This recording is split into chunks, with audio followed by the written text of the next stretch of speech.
Sorry to keep everyone waiting. It turns out we had a little more work to do. Naturally, we spent a considerable amount of time talking about Russia, whose actions continue to challenge the rules-based international order. We all share deep concerns about what we agree is a wide pattern of unacceptable behavior, including the despicable nerve agent attack in the UK, one of our partners in the G7, Russia's continued complicity in the crimes of the Assad regime, the illegal annexation and occupation of Crimea, Russian-led fighting in eastern Ukraine, support for civil strife there, as well as in Georgia, Moldova, and other countries, and interference in elections and disinformation campaigns.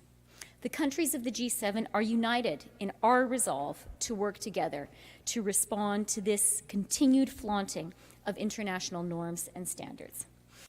Over the past 2 days, we've spent time discussing Myanmar and what we can and must do to address the humanitarian and security crisis in Rakhine State and Bangladesh.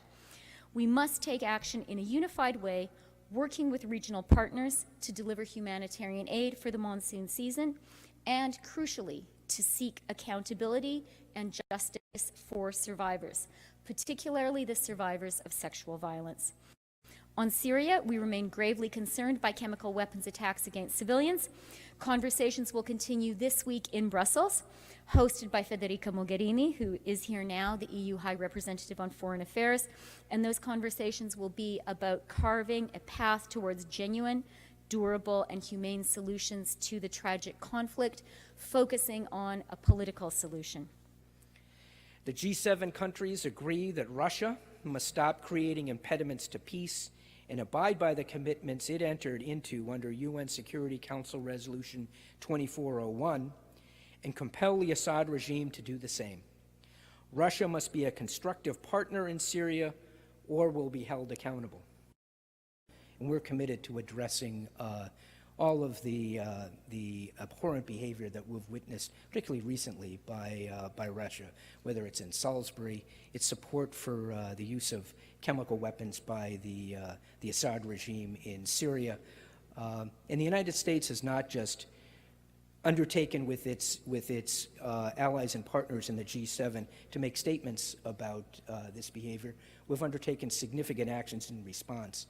As you know, we've expelled a large number of undeclared Russian intelligence agents from the United States, imposed sweeping sanctions on Russian oligarchs and Russian institutions, enterprises.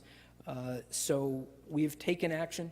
We stand with our G7 allies in confronting Russian malign behavior wherever we see it. Having said that, we also want to work with Russia in areas where we can and need to work with Russia, whether it's on stability, New START talks, INF treaty violation actually by the Russians, which we need to address, counterterrorism. There are any number of areas where we still need to have a dialogue with Russia, but that will not prevent us from standing up and confronting and taking action against Russian behavior that's contrary to international norms and all that we stand for in the G7.